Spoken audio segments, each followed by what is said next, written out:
ఈ ప్రభుత్వానికి సోయి లేకపోవడమే కాదు, తెలిసే ద్రోహం చేస్తుంది తెలంగాణ రైతాంగానికి. ఇప్పటికైనా చూసిన తర్వాతనైనా తెలంగాణ మంత్రులు, తెలంగాణ ఎమ్మెల్యేలు, ఎంపీలు సోయి తెచ్చుకోవాలని చెప్పి మేము విజ్ఞప్తి చేస్తూ ఉన్నాం. ఏం జరుగుతుందో మీ ప్రభుత్వంలో,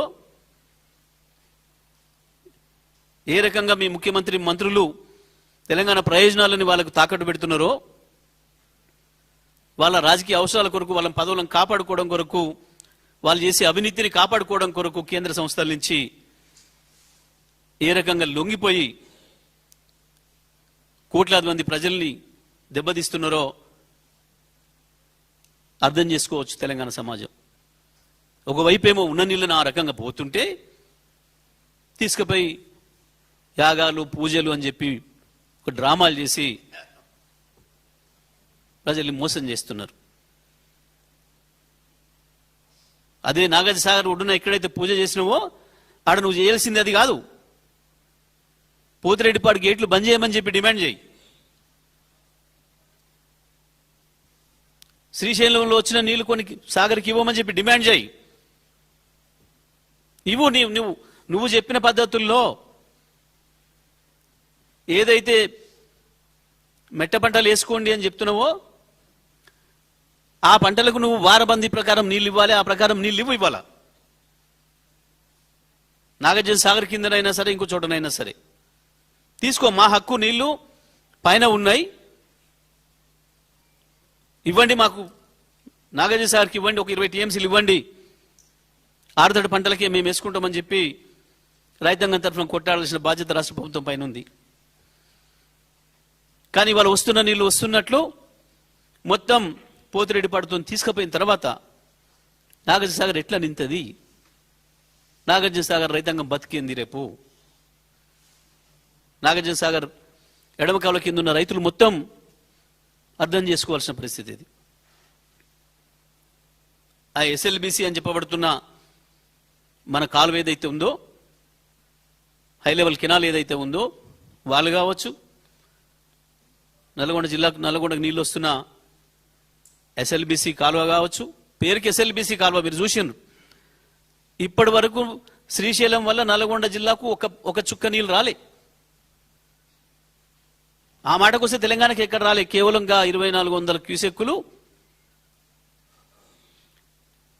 ఒక కేఎల్ఐ ద్వారా వచ్చేవి. అంతకుమించి శ్రీశైలంతో మొత్తం శ్రీశైలాన్ని దోపిడీ చేసిందంతా ఆంధ్రప్రదేశ్ ఎన్నేళ్ల నుంచి. ఈ వాస్తవాలు ఆడ కనబడుతున్నాయి, దాచిపెట్టేది ఏం లేదు. ఎవడు కాదంటే ఎవరైనా చర్చకు రావచ్చు.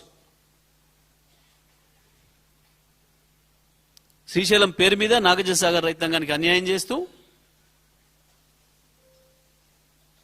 ప్రతి సందర్భంలో మోసం చేసుకుంటూ వచ్చారు. ఆనాడు సమైక్యవాదం, సమైక్య ఆంధ్రప్రదేశ్ ఉన్నన్ని రోజులు. మా ప్రభుత్వం వచ్చినాక కేసీఆర్ గారి ఆదేశాల మేరకు, కేసీఆర్ గారి డైరెక్షన్లో వరుసగా 17 పంటలకు నీళ్ళు ఇచ్చినాం నాగార్జున సాగర్ ఎడమకాల రైతాంగానికి. మరొకసారి ఆలోచన చేయండి. నాగార్జున సాగర్ రైతాంగం అంతా కూడా వరుసగా 17 పంటలకు నాగార్జున సాగర్ ఎడమ కాలువ చరిత్రలో 65లో ప్రారంభమైన దగ్గర నుంచి, 63లో ప్రారంభమైన దగ్గర నుంచి నాగార్జున సాగర్ ఎడమ కాలువ 60 ఏళ్ల చరిత్రలో కేవలం కేసీఆర్ వచ్చిన తర్వాత మాత్రమే వరుసగా 17 పంటలు పండించుకోగలిగిన మీరు. మళ్ళీ కేసీఆర్ పోయిన తెల్లవారి నుంచే మళ్ళీ అధోగతి పాలైంది మన పరిస్థితి. ఎందుకు అంటే ఇది ఈ శ్రీశైలం కుట్రతోనే. వచ్చి నీళ్ళను వచ్చినట్లు అక్కడ ఆపి పైకి తీసుకుపోయి కనీసం ఆ పోతిరెడ్డిపాడు లేనాడు ఒక పంట కన్నా నీళ్ళు ఇద్దరు. ఎడమ కాలువకు, కుడి కాలువ 2 పంటలు పండించుకున్నా, లేదా దాని నుంచి అడ్డగోలు తీసుకుపోయి ప్రకాశం బ్యారేజ్ కింద 2 పంటలు పండించుకున్నా ఎడమ కాలువకు ఒక పంట కన్నా ఇచ్చిండ్రు. కానీ వాళ్ళ ఇక్కడ వాళ్ళ తాబేదారులు వచ్చిన తర్వాత, వాళ్ళ ఏజెంట్లు ఇక్కడ తెలంగాణలో ప్రభుత్వంలోకి వచ్చిన తర్వాత నిస్సిగ్గుగా, నిర్లజ్జగా బరి తెగించి వాళ్ళకి అప్పచెప్పి మొత్తం కృష్ణని యాగాలు చేస్తున్నారు మనం మోసం చేయడానికి. ఇది వాళ్ళ తెలంగాణ రైతాంగం, ప్రత్యేకించి ఎడమ కాలువ రైతాంగం అందరం కూడా అర్థం చేసుకోవాల్సిన పరిస్థితి. మహబూబ్నగర్ జిల్లా రైతాంగం కూడా. వాస్తవానికి కేసీఆర్ ఏర్పాటు చేసిన సిస్టమ్ రెడీగా ఉంది, పక్కనే చాలా అద్భుతంగా చేసిండ్రు. కేఎల్ఐ రిజర్వాయర్ ఆనుకోనే పాలమూరు రంగారెడ్డి రిజర్వాయర్ను కూడా కట్టింది. దాంతో నీళ్లు ఎత్తొచ్చి వాళ్ళ 4 మోటార్లతోని రోజుకు 1 టీఎంసీ పైన నీళ్లు ఎత్తొచ్చు. ఇప్పుడు ఎత్తితే బ్రహ్మాండంగా కలకుర్తి లిఫ్ట్ ఇరిగేషన్ కింద ఉన్న రైతు ప్రతి ఎకరం పండియొచ్చు. ఇప్పుడు 4 లక్షల ఎకరాలు, 4.5 లక్షల ఎకరాలు కేఎల్ఐ కింద ఉన్న ప్రతి ఎకరం పొలం పండియొచ్చు. వాస్తవానికి జూరాల పైన కావచ్చు, ఆ పైన కోయిల్ సాగర్, నెట్టెంపాడు, భీమా ఫేజ్ 1, 2 కింద ఉండే 5 లక్షల ఎకరాలు కూడా 2 పంటలు పండియొచ్చు. ఈ ప్రభుత్వానికి మనసు ఉంటే, ఈ ప్రభుత్వానికి రైతుల పట్ల సోయి ఉంటే మహబూబ్నగర్ జిల్లాలో 10 లక్షల ఎకరాలు 2 పంటలు పండించడానికి కావాల్సిన నీళ్లు పైనుంచి వస్తున్నాయి మనకు.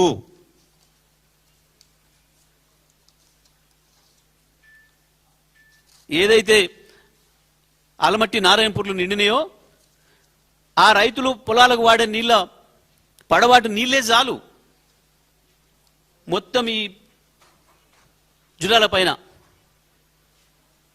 ఎందుకంటే అన్ని కలిపితే కూడా 1 టీఎంసీ కావు, అన్ని లిఫ్ట్లు మొదలు ప్రతిరోజు ఎత్తేది. అన్ని నీళ్లు పైనుంచి వస్తాయి, పడవాటి నీళ్లు. కేసీఆర్ ఉన్నప్పుడు అదే చేయించిండు, అందుకనే మహబూబ్నగర్ పచ్చబడ్డది.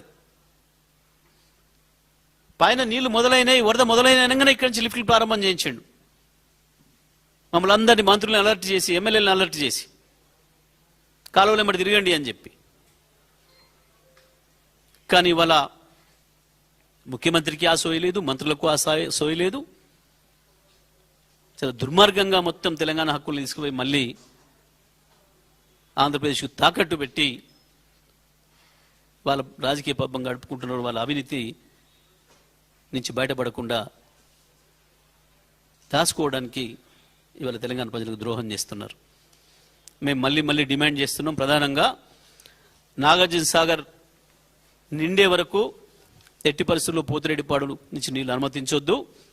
అదేవిధంగా జిఆర్ఎంబి విషయంలో వెంటనే జిఆర్ఎంబి ఎజెండా నుండి ఆంధ్రప్రదేశ్ ఇచ్చిన పద్ధతుల్లో ఏదైతే మీరు 7 ప్రాజెక్టుల మీద రివ్యూ పెట్టినరో మీకు ఆ హక్కే లేదు. ఆ ఎజెండా నుంచి అది తొలగించాలి. అది తొలగించకపోతే ఈ రాష్ట్ర ప్రభుత్వం ఆ మీటింగ్ను బహిష్కరించాలి, తమ నిరసన తెలియజేయాలి తెలంగాణ ప్రజల తరఫున. లేదంటే బీఆర్ఎస్ పార్టీ తప్పకుండా తగు చర్యలు తీసుకుంటే దానికి సంబంధించిన కార్యక్రమం తీసుకుంటుంది అనే విషయాన్ని కూడా మేము ఈ సందర్భంగా హెచ్చరించదలుచుకున్నాం.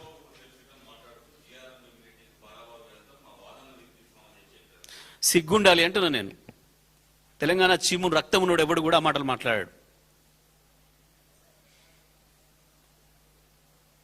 తెలంగాణ రక్తమే అయితే నీ దగ్గర ప్రవహించేది, అంత చేతగాని 2 మాటలు మాట్లాడకూడదు.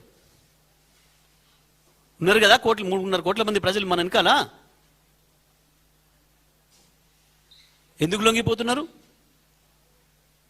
ఎట్లా చేస్తాడు వాడు రివ్యూ? శ్రీధర్ బాబు తెలియదా? చదువుకున్నాడే కదా. ఒక్కసారి టీఏసీ ఇచ్చిన అనుమతులు, కేంద్ర ప్రభుత్వం మంత్రుల సంతకాలతో వచ్చిన అనుమతులు, ఆ ప్రాజెక్టుల పైన వాళ్ళ ఆఫీసర్ అటెండర్ కానీ స్థాయిడు వీడు జిఆర్ఎంబి, వాడికి రివ్యూ పెట్టే శక్తి ఎక్కడిది? అడిగిన చంద్రబాబు ద్రోహాన్ని ఎండగట్టొద్దా నువ్వు? ఎందుకు మాట్లాడతలేదు కాంగ్రెస్? చంద్రబాబు చేస్తున్న ద్రోహం మీద ఎందుకు కాంగ్రెస్ మాట్లాడతలేదు? రేవంత్ రెడ్డిని చూసి శ్రీధర్ బాబులు వీళ్ళు ఎందుకు లాగు తడుపుకుంటున్నారు? వెంకరెడ్లు, శ్రీధర్ బాబులు, పొన్నం ప్రభాకర్లు, దామోదర్లు, ఉత్తమ్లు ఎందుకు లాగులు తడుపుకుంటున్నారు? ఆయనకంటే అవినీతి భయం ఉండొచ్చు. ఈడీలు వస్తాయో, ఐటీలు వస్తాయో, సిబిఐలు వస్తాయో అని. మీరెందుకు భయపడుతున్నారు? ఎందుకు మీ ఆత్మ నమ్ముకుంటున్నారు? ఏం చర్చించడానికి పోతావు? ఎంత అసలు వాడి స్థాయి ఎంత? దాని ఎజెండాలు పెట్టడానికి పట్టుకునే ధైర్యం ఏంది? చంద్రబాబు చెప్పుంటాడే ఉత్తయ్య అవన్నీ పనికిమాలలో వచ్చి కూర్చుండి ఇనిపోతారు గొర్రెలవి, అంత ధైర్యం ఉందా నా ముందర మాట్లాడేంత అని చెప్పుంటాడు. పోతున్నారు అందుకే.